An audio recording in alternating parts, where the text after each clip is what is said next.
नमस्कार दोस्तों, आपका बहुत बहुत स्वागत है। हम एक बहुत इम्पोर्टेंट टॉपिक पर बात कर रहे हैं यहाँ पर। जिस तरीके से आईएमएफ की जो वर्ल्ड इकोनॉमिक आउटलुक आया है, उसमें जो प्रोजेक्शंस दी गई हैं, मैं आपको शुरुआत में ही बता दूं कि ये प्रोजेक्शंस हैं, ये हमेशा सही नहीं पाई जाती हैं या पूरी तरीके से उसमें नहीं होती हैं जस्टिफाई। जो इनका एक तरीका एनालिसिस होता है, इसकी मेथोडोलॉजी पे डिपेंड करता है ये काफ़ी हद तक, और किस तरह से एक्चुअल जो इकोनॉमी होगी वो कैसे बिहेव करेगी। लेकिन काफ़ी बारी सही पाई भी जाती है, या काफ़ी बार यह है कि अगर इसने कहा है कि 10% से होगा, हो सकता है वो ज़्यादा भी हो जाए। तो एक तरीके के इंडिकेटर के तौर पे इसे हमें लेना चाहिए, लेकिन ये बहुत इंपॉर्टेंट इंडिकेटर है। और इसमें जो खास बात निकल के आई है, जिसने कोर्स ऑफ डिबेट हमारे डेवलपमेंट इकोनॉमिक पॉलिसी को जो एक तरीके से जोल्ट दिया है, या एक तरीके से उसको चिंतन करने पर जोर दिया है, कि बांग्लादेश की इकोनॉमी जो है, या बांग्लादेश में जो पर कैपिटा इनकम होगी, वो हमारी पर कैपिटा इनकम से ज़्यादा हो जाएगी। मैं आपको एक आंकड़ा दे दूं यहाँ पर, कि हमारी पर कैपिटा इनकम जो थी इंडिया की, वो करीब करीब $2100 के करीब थी, लेकिन वो अब घट करके 10% कॉन्ट्रैक्शन के साथ जो है हमारी जो बात चल रही है, उसमें वो 1800 आपकी 77 रुपये पे $1877 पे आ जाएगी। और वो बांग्लादेश की जो है ये $1888 के करीब। लेकिन जब एक साल के बाद जब हम देखेंगे इसको, तो हम मार्जिनली उसमें $10 से $15 का इजाफा देख सकते हैं बांग्लादेश के ऊपर। मैं फिर से कहूँ, ये प्रोजेक्शंस हैं, लेकिन ये काफ़ी हद तक एक तरीके का हमें इंडिकेशन, एक तरीके में डायरेक्शन, और एक तरीके की हमें ये रीज़न देती हैं कि हम कुछ तो ऐसा कर रहे हैं जिसकी वजह से ये हालात आए हैं। और जो पिछले 5 साल का अगर आप देखें, इंडिया और बांग्लादेश में मैं सेपरेट फीचर भी बनाऊंगा, लेकिन अगर आप एक आंकड़ा देखें, तो करीब करीब 40% का फ़र्क था इंडिया की और बांग्लादेश की पर कैपिटा इनकम के अंदर। और बांग्लादेश जो आज की हालत में है, उसने सारी चीज़ों पर उसने एक तरीके का इंडिया पे एज लिया है। सिर्फ दो चीज़ों पर वो पिछड़ रहा था। एक जो थी वो ह्यूमन डेवलपमेंट इंडेक्स था, जिसको एसडीआई कहा जाता है। उसके तहत वो उसकी रैंक जो थी 136 थी, हमारी 134 थी। और एक जो थी पर कैपिटा इनकम के ऊपर, वो हमसे थोड़ा सा पीछे था। लेकिन अब उसमें एक बात मैं और बता दूं, ह्यूमन डेवलपमेंट इंडेक्स जो है उसमें पर कैपिटा इनकम को भी शुमार किया जाता है। तो लेकिन अब जो रिवाइज फिगर्स होंगी, उसमें ये फर्क भी जो है वो बदल सकता है। तो बांग्लादेश ने काफ़ी अच्छा किया है इकोनॉमी ने। और इसका एक आंकड़ा मैं आपको बता दूं, अगर इससे एक तरीके का मैप है, एक तरीके का इंडेक्स है, एक तरीके का देखने का तरीका है, कि इसको अगर हम कहें कि जो गारमेंट्स एक्सपोर्ट्स है, उसमें इंडिया का जो गारमेंट एक्सपोर्ट्स है वो करीब करीब $8 बिलियन का है। लेकिन बांग्लादेश का जो गारमेंट्स का एक्सपोर्ट है वो करीब करीब $32 बिलियन का है। तो आप ये देखें कि एक छोटी सी कंट्री है जो हम पे डिपेंड करती थी काफ़ी हद तक काफ़ी चीज़ों के लिए, उसको हमने एक तरीके से बिग ब्रदर एटीट्यूड में भी दिखाया। और बांग्लादेश इस वक्त हमारा सबसे अच्छा फ्रेंड्स था हमारे नेबरहुड के अंदर, लेकिन हमने जिस तरीके से उसको थोड़ा सा शिकन अप किया है, या रिश्तों में थोड़ी सी कड़वाहट आई है, उसके मद्देनज़र बांग्लादेश की इकॉनमी, उसमें कह सकते हैं कि इसमें चाइनीज़ का काफ़ी दखल है। तो हर एक इकॉनमी जो है वो अपने लिहाज से, अपने जिसको बोलते हैं अपने बेनिफिट्स के हिसाब से, अपने cost and prawns and cons के हिसाब से चलती है। तो बांग्लादेश ने बहरहाल ये है कि जो हम आंकड़ों की बात करें यहाँ पे, तो इसमें एज लेती हुई दिखाई दे रही है। और ये जो प्रोजेक्शन में जो हमने गजकुद आसन लगा लिया है, आजकल ये काफ़ी वायरल वीडियो है, एक स्वामी जी ने गजकुद आसन लगाया है। तो इकोनॉमी भी मुझे लगा कि ये शायद वैसा ही है, कि हम ग्लूम से बस्ट की तरफ जिस तेजी से गए हैं, जो ये डिप आया है मैसिव। और मजे की बात इसमें यह है कि मैं आपको आंकड़ों से बताऊंगा, चार्ट्स के साथ बताऊंगा, पूरे पूरे फिगर्स किस एजेंसी ने क्या कहा है हमारी ग्रोथ रेट के लिए, प्रोजेक्शंस के लिए, और कहाँ कहाँ जो गैप है, और किस तरीके से रिवाइवल की जो बात की जा रही है वो किस आधार पर की जा रही है, और जो मैसिव जंप है। और मजे की बात यह है कि जून के साथ अगर आप देखें, तो जून के बाद सारी इकोनॉमीज ने रिकवर करने की कोशिश की है, थोड़ा उसमें बेहतर किया है, लेकिन इंडिया को छोड़ के इंडियन इकोनॉमी जून के बाद से कोई खास स्तर नहीं दिखा है। अब ऐसा कहा जा रहा है कि काफ़ी ज़्यादा रिवाइवल की तरफ आ रही है, लेकिन अगर हम देखें इंडियन इकोनॉमी जो है ये करीब करीब 65% कंज्यूमर डिमांड ड्रिवन है, ये कंजम्पशन डिमांड इकोनॉमी है। तो उसके अंदर हम अगर बुनियादी तरीके से उसको नहीं सोचेंगे, या कहीं ना कहीं इकोनॉमिक पॉलिसी मेकर्स की जो थिंकिंग में है, कहीं ना कहीं वो धरातल पर नहीं उतर रही है उनकी पॉलिसी मेकिंग। अब जैसे इसको ग्रीन शूट्स की बात हम काफ़ी कर चुके हैं, अब तो फाइनेंस मिनिस्ट्री ने भी कह दिया है, आरबीआई ने भी कह दिया एक तरीके से कि, और उसमें अगर आप ये सब चीज़ें आप इन्फ्लेशन से लेके देखेंगे, इसमें परचेजिंग पावर पैरिटी में कहा जा रहा है कि हम बांग्लादेश से भी काफ़ी आगे हैं। तो उसका भी मैं आपको आंकड़ा बताऊंगा, किस तरीके से उसमें जो है टेक्निकल है, इसमें बेस में कॉन्सेप्चुअल फ्रेमवर्क की ज़रूरत होगी, इसमें आपको बेसिक अंडरस्टैंडिंग, कुछ इकोनॉमिक कॉन्सेप्ट्स की ज़रूरत होगी, वो सब हम करेंगे।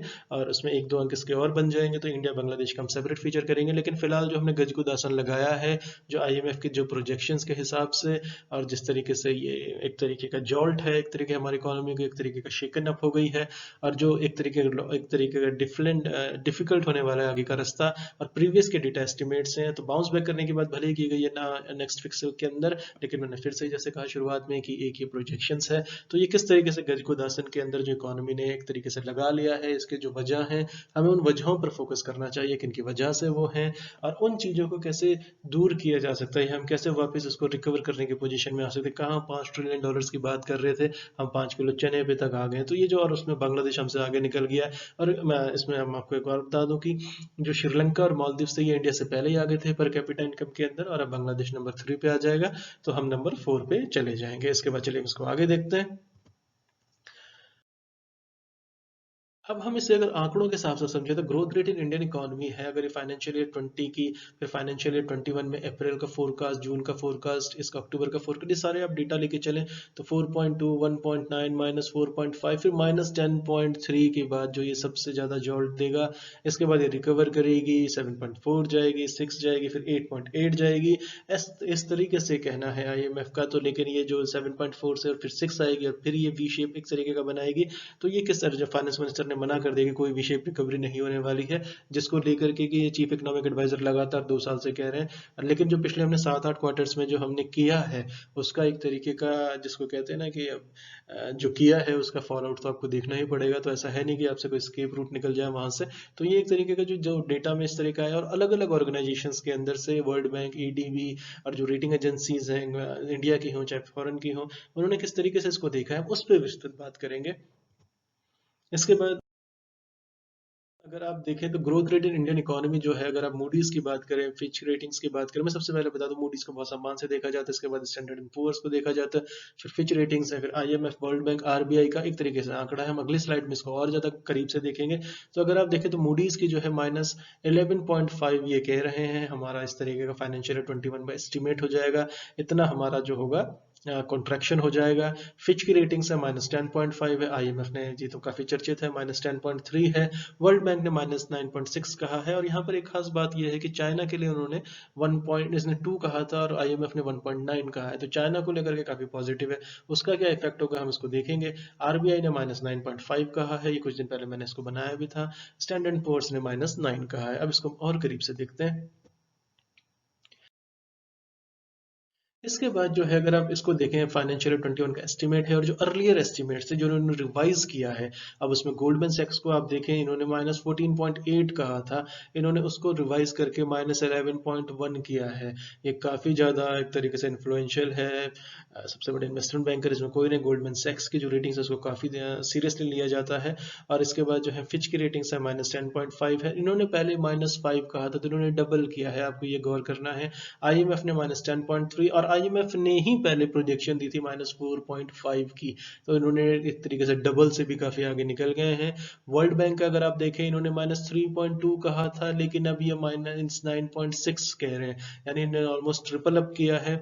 तो RBI ने जो है, ये इसका नॉन अवेलेबल था, इन्होंने इस पे साइलेंट रहे थे, तो इन्होंने इसको 9.5 कहा है। एशियन डेवलपमेंट बैंक ने -4 कहा था, अब ये -9.5 कह रहे हैं, इन्होंने डबल किया है।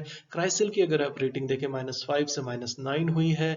इकरा की आप रेटिंग्स देखें, -9.5 इन्होंने पहले कहा था, और इसको अब इन्होंने कहा है -9 के आसपास, तो ऑलमोस्ट ये सेम रहा है। अगर इसमें OECD को देखें, -7.3 से अब ये 11 कह रहे हैं OECD। नोमारा की जो रेटिंग्स हैं वो -6.1 से -10.2। SBI रिसर्च की जो रेटिंग्स हैं, -6.8 से इन्होंने -10.9 कर दिया है। इंडिया रेटिंग्स में है -5.3 से 11 पॉइंट, यानी डबल से भी थोड़ा आगे निकल गए। तो कहने का मतलब है, मोटा मोटा हर कोई मान रहा है कि हमारी जो इकोनॉमी है अभी पॉजिटिव नहीं जा रही है किसी भी सूरत में। इनफैक्ट इन्होंने कॉन्ट्रैक्शन का जो इनका अर्लियर एस्टिमेट था उसको ऑलमोस्ट डबल या डबल से थोड़ा सा ज्यादा कर दिया है। तो इसके मद्देनजर हमारी जो इकोनॉमी में जो प्रॉब्लम्स अंडरलाइन हुई है, जो फोकस एरियाज हैं, क्या हमें उन पर चिंतन करना चाहिए, उन पर पुनर्विचार करना चाहिए, और किस तरीके से लोगों की जो हालत हो गई है आज, 5 किलो चावल पे 80 करोड़ को सरकार का खुद कहना है कि वो दे रहे हैं, यानी हैंड टू माउथ हो गए हैं एक तरीके से।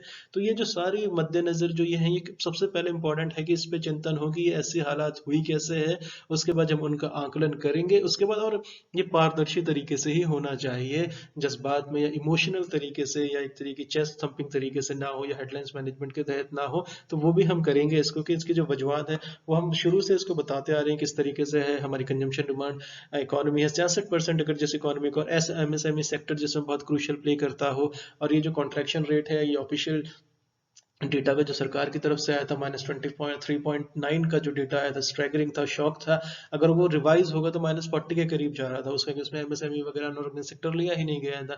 तो जो भयावह स्थिति है इकोनॉमी की, वो किस तरीके से यहाँ तक पहले हम पहुंचे कैसे हैं, हमने ये गोता लगाया कैसे है, इसको ओवर सिंप्लीफिकेशन कर दिया है कि डिमोनेटाइजेशन वो बहुत बड़ा कारण जरूर है, लेकिन इसके साथ हमने 7-8 क्वार्टर में जो एक तरीके से अबैंडन कर दिया था इकोनॉमी को, जब ध्यान ही नहीं दिया गया है इकोनॉमी की तरफ, जॉब क्रिएशन की तरफ, और अब जो इसमें इन्फ्लेशन का एक तरीके से तड़का लगेगा, और जो जो हमारी जो है रूरल पॉवर्टी जो वापस आएगी शहरों की तरफ, उसके बाद जो हमारा क्वार्टर 3 और क्वार्टर 4 में जाकर जो हालत खराब होने वाली है, उस पर जो है काफी एक तरीके से चर्चा होनी चाहिए। हम उसको करेंगे, चलिए इसको आगे बढ़ाते हैं।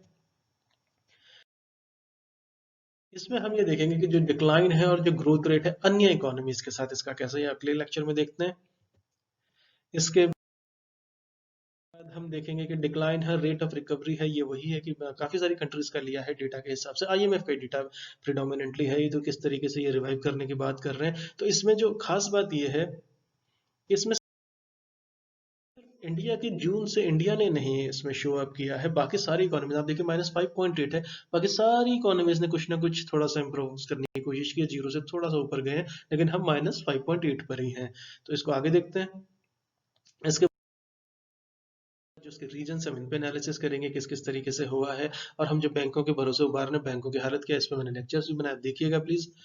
और इस पे है कि हमारा रिवाइविंग का जो मॉडल है, हमारी जो थिंक टैंक है, हम उसको एक तरीके से पुनर्विचार या उसको एक तरीके से रिवाइज करने की जरूरत पे बल देंगे, और हम देखेंगे कि कहाँ से ये किस तरीका, और निश्चित रूप से अगर कुछ ना कुछ तो इसमें करना ही पड़ेगा, क्योंकि ऐसी इकोनॉमी चलती रही राम भरोसे तो वो जलेबी इकोनॉमिक्स की तरफ ही जाने वाली है, कुछ होने आने वाला नहीं है। और गज को दासन बार बार लगेगा, बार बार ऐसे गोते खाने लगेंगे, और फिर हमें उसकी आदत हो जाएगी, एक नया नॉर्मल हो जाएगा वो। लेकिन उससे जो लोगों की स्थिति है, जो लोगों की हालत है, जो पॉवर्टी में जो हमारा इजाफा होगा, वो अकल्पनीय है, वो एक तरीके से अनप्रेसिडेंटेड होगा, और भयावह स्थिति की तरफ ले जाएगा। और इसमें हम आपका दूसरे पार्ट में हम करते हैं। Thank you so much for listening. नमस्कार दोस्तों।